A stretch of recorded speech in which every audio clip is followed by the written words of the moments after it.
Pronto mondo? Donne e uomini nel cuore della missione. A cura del centro missionario della diocesi di Padova. Conduce Andrea Canton. I missionari sono persone che vanno in giro per il mondo, in luoghi totalmente diversi l'uno dall'altro, per portare con modalità davvero diverse anche queste l'una dall'altra uno stesso annuncio. Un annuncio che si è originato nella Palestina di 2000 anni fa. Proprio di questo annuncio in questi giorni festeggiamo il compimento. Oggi il viaggio di Pronto Mondo ci porterà proprio nella terra di origine di questo messaggio, Betlemme. Qui da molti anni opera una realtà pediatrica chiamata Caritas Baby Hospital, chiamata a venire in soccorso ai tanti Gesù bambini che nascono oggi in questa terra dilaniata dall'odio. L'anima che rappresenta il Caritas Baby Hospital è una suora padovana, un'elisabettina, suor Donatella Alessio, nativa da Fellette. Abbiamo voluto sentirla proprio oggi per riflettere su questa grande festa di Pasqua proprio alla luce della sua esperienza nella terra dove l'annuncio si è fatto carne. A Betlemme tutte le storie iniziano a Natale. In una notte di Natale di 2000 anni fa ha preso il via un'avventura che ben conosciamo e che ha cambiato il mondo. Ma in un'altra notte di Natale, per l'esattezza il Natale del 1952, grazie a un prete svizzero, padre Ernst Snigrid, in pellegrinaggio in Terra Santa. La città era la stessa, Betlemme. Ma se 2000 anni prima qualche pastore errante ebbe l'opportunità di vedere un bambino appena nato calato in una mangiatoia, padre Ernst si trovò di fronte alla scena sconvolgente di un bimbo calato in una fossa di fango all'interno di un campo profughi dal proprio padre. Un bimbo morto di fame e di freddo, vittima indiretta di una delle tante guerre che funestano la terra di Gesù. Da quella scena di dolore, orribile parodia dei nostri presepi, nacque in padre Ernst una vocazione: creare una struttura ospedaliera per i Gesù bambini di oggi, piccoli, indifesi, malati e malnutriti.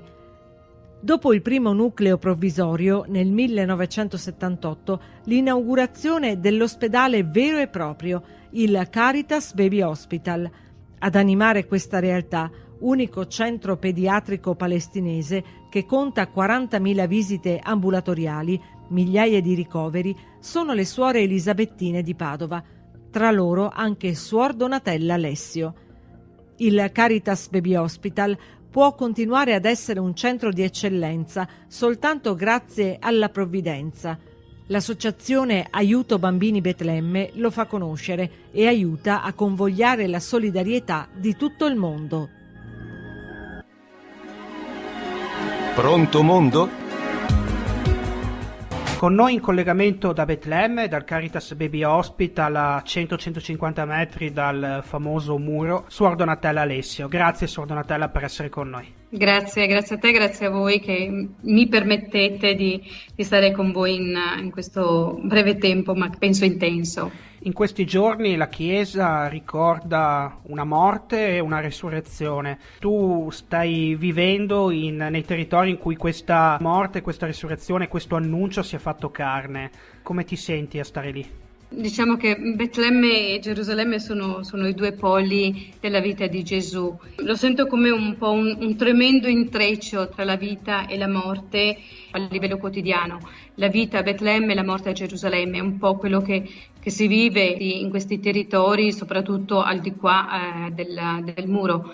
Una morte che a volte è davvero fisica, forse il più delle volte è più profonda dentro, dove per morte intendo anche quella speranza che viene a mancare soprattutto nel cuore e nella mente dei cristiani che vivono qui, appunto per la situazione che si è venuta a creare e che sembra giorno per giorno peggiori sempre di più. Ma come dicevi tu, Gerusalemme non è solo il luogo della crocifissione e della morte di Gesù, è anche il luogo della risurrezione, per cui a noi è chiesto sempre di guardare sia la croce, perché quello è il nostro segno, ma guardare anche alla tomba vuota, che è un segno di speranza, che è un segno di fiducia, che è il Signore che ha in mano la storia e quindi la nostra storia e la storia anche di questo paese. La vostra è l'unica realtà pediatrica nei dintorni e da tanti territori vengono da voi per portare i ragazzi, ma anche le donne che devono partorire. Ti aspettavi di finire così quando è scaturita la vocazione dentro di te? No, assolutamente no, non mi ero mai pensata in Terra Santa e il mio sogno era l'America Latina, per cui proprio era fuori dal mio disegno umano, diciamo. Poi il Signore interviene sempre e cambia un po' la direzione del cammino della gente, per cui sono arrivata qua a Betlemme. Inizialmente è stato molto faticoso, soprattutto i primi 2 anni, e adesso mi sento a casa mia, ecco, sento questo territorio come la mia patria, questa gente come il mio popolo e quindi sto bene qua. Qual è la necessità più grande verso la quale agite? Da un punto di vista un po' più ampio, sicuramente il bisogno e la pace.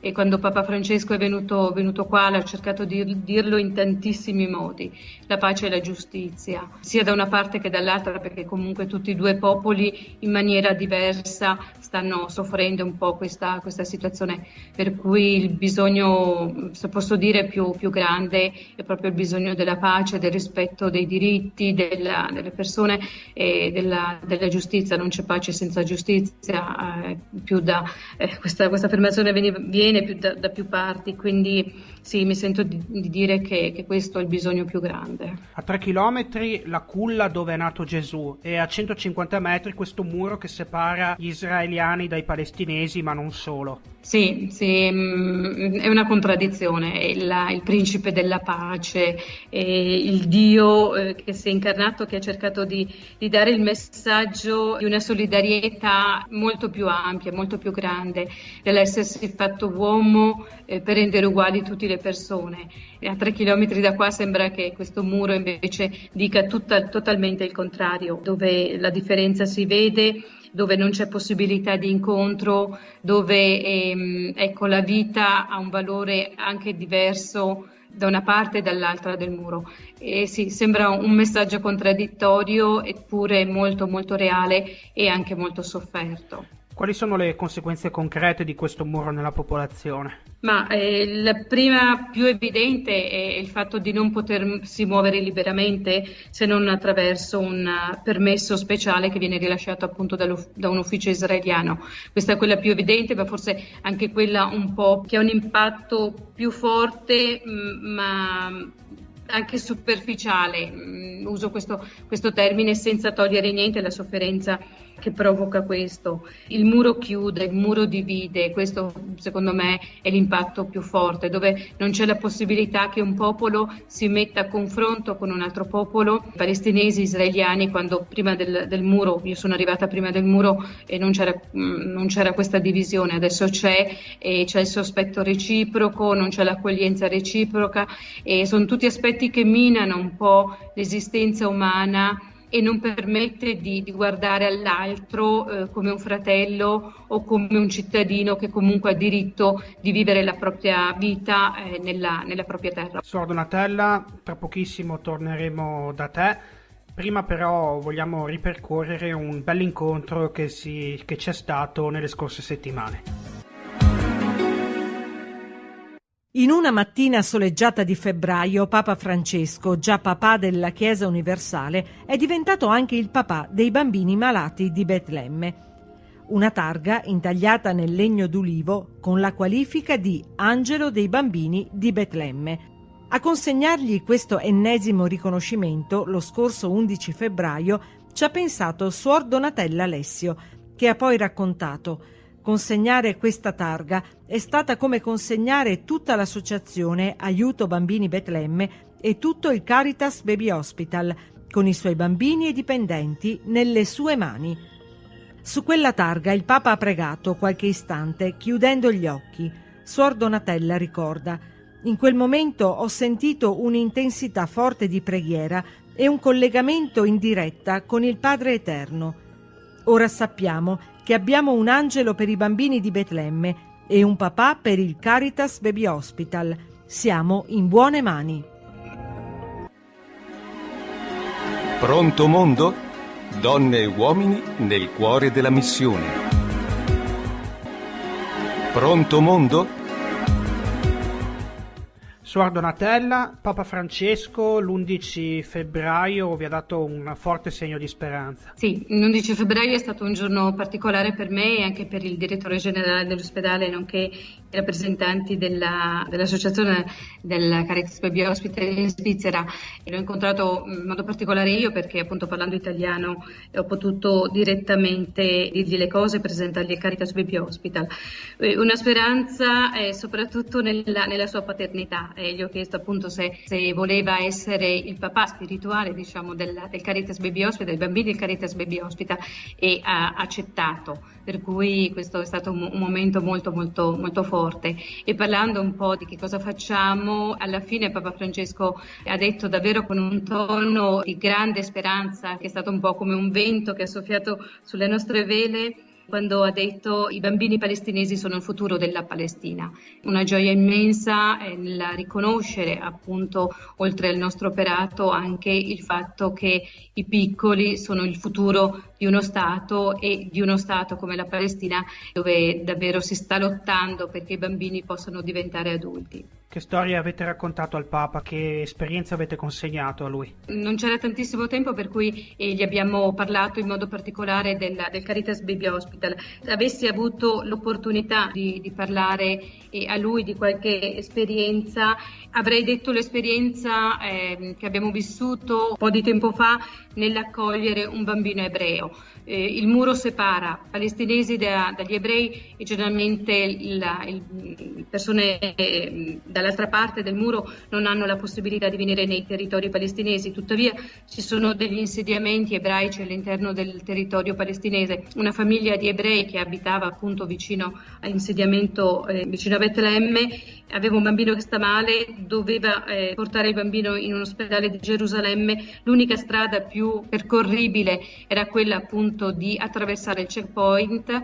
Il bambino però davvero stava molto male e hanno deciso di entrare al Caritas Baby Hospital con tantissima paura, perché appunto i palestinesi sono considerati un po' i terroristi.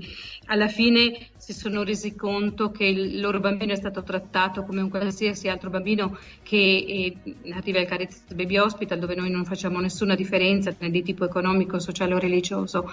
Abbiamo prestato le cure con tanta attenzione e con tanto amore da parte del personale medico ed infermieristico. Abbiamo tenuto il bambino per alcune ore per dargli la possibilità di andare a Gerusalemme. Alla fine la mamma in lacrime insieme col papà ci hanno ringraziato davvero di cuore, dicendo: andremo a casa nel nostro insediamento a dire che non è niente vero, che i palestinesi sono dei terroristi. E questo ci ha dato una grossa speranza e un grosso segno di come anche il nostro personale è capace di andare al di là di alcune differenze che possono segnare un po' la loro vita, come potrebbe essere appunto l'arrivo di una famiglia di ebrei. A 8 chilometri da voi, se non sbaglio con la geografia, 2000 anni fa qualcuno è proprio morto per mettere fine a un determinato tipo di odio, l'odio nel quale questi bambini israeliani e palestinesi crescono. Voi vi occupate dei bambini, siete l'unica realtà pediatrica. Papa ha detto che il futuro della Palestina sta nei bambini.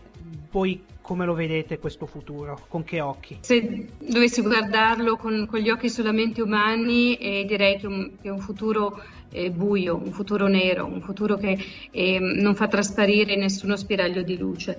Però, come Papa Francesco, quando è venuto qua, ci ha insegnato: bisogna guardare le cose e la realtà con gli occhi di Dio, e ovviamente lo sguardo di Dio è sempre uno sguardo luminoso, uno sguardo che crede e spera nelle capacità delle persone, per cui guardiamo alla realtà e insegniamo anche al nostro personale di guardare alla realtà con gli occhi di Dio. Musulmani e cristiani non ha importanza, di fatto il messaggio che noi non tanto a parole diciamo, ma è proprio questo, la capacità di andare oltre a determinati fatti umani o realtà umane per continuare a portare avanti quel messaggio che il Signore è venuto proprio a piantare in questa terra, che è il messaggio della speranza, il messaggio che la vita va al di sopra della morte, che la gioia sorpassa la tristezza e il dolore non è vinto e quindi cadono tutte quante le barriere con uno spiraglio di luce che davvero può illuminare questa realtà. Questo come cristiani e noi come religiosi cerchiamo ogni giorno, quotidianamente, davvero infondere questa fiducia nel Signore verso le mamme, verso i bambini e verso il personale. Suor Donatella, c'è un forte attaccamento al Caritas Baby Hospital da parte di tante associazioni, in realtà qui a Padova e nei dintorni. Che cosa possiamo fare di più da qui per sostenere la vostra causa, che oltre chiaramente al bene che fate ai singoli bambini è anche un simbolo forte di speranza? Io dico sempre, il primo impegno che come cristiani e come italiani dovremmo avere è quello della preghiera. Io credo molto nella preghiera e più vivo in questa terra, più mi rendo conto quanto sia importante inginocchiarsi e alzare lo sguardo verso il cielo e chiedere l'aiuto del Signore. Quindi chiederei la preghiera in modo particolare. Dopo è anche vero che non si vive soltanto di spiritualità, quindi abbiamo un'associazione a Verona, Aiuto Bambini Betlemme, che fa un po' da ponte tra noi e raccoglie le offerte, le donazioni che persone di buona volontà vogliono dare al Caritas Baby Hospital per permetterci di continuare l'attività. Noi viviamo soltanto di provvidenza, quindi se non abbiamo queste entrate, queste donazioni, questi regali che le persone ci fanno, non potremo andare avanti con il nostro servizio, che come dicevi tu è l'unico ospedale pediatrico medico di tutta la Palestina, quindi è un servizio importantissimo per tutta quanta questa terra e anche per Gaza, perché dopo alla fine per fortuna anche quest'anno ci sono arrivati bambini da Gaza, quindi una struttura che non può fermare la sua attività. Fino adesso, dal 52 ad oggi, ci è permesso, grazie alla solidarietà, alla tenerezza, all'amore di tantissime persone, associazioni, organizzazioni, come dicevi tu, che sono venuti a sapere e conoscere direttamente l'attività nostra e con il loro supporto anche economico ci danno da fare. Quindi le donazioni sono un aspetto importante. Suor Donatella, prima ci hai confidato che tanti anni fa avresti sognato di essere una missionaria in Sud America, portare l'annuncio di Cristo dove non era mai arrivato, invece ti trovi a vivere e ad operare in un luogo dove l'annuncio stesso è nato e venuto al mondo. Questo cosa significa? Questo cosa comporta? Il fatto di essere missionario per me è il poter testimoniare in qualsiasi parte di questa terra il messaggio appunto che è partito proprio da questa terra. Qui non facciamo catechesi, siamo infermiere, quindi l'unico servizio che noi facciamo è prenderci cura dei bambini che arrivano qui da noi attraverso i nostri gesti, attraverso il nostro corpo, il nostro sorriso. Non parliamo di Dio, non cerchiamo perlomeno di mostrare Dio attraverso i nostri gesti, attraverso il nostro modo di essere, di trattare le persone. Mi piace una frase che ho scritto nella mia camera: non parlare di Dio a chi non te lo chiede, ma vivi in modo tale che gli venga in mente di chiedertelo. Ecco, questo forse è un po' il succo della nostra presenza qua. Cerchiamo attraverso i nostri gesti quotidiani di testimoniare Dio, di parlare di Dio, però non con la voce. La risurrezione passa anche da qui. Grazie, Suor Donatella. Grazie a voi e buona Pasqua. Il viaggio di Pronto Mondo riprenderà la settimana prossima. Intanto da noi a tutti voi buona Pasqua.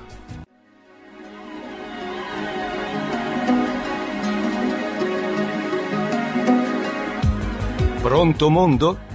Donne e uomini nel cuore della missione, a cura del Centro Missionario della Diocesi di Padova.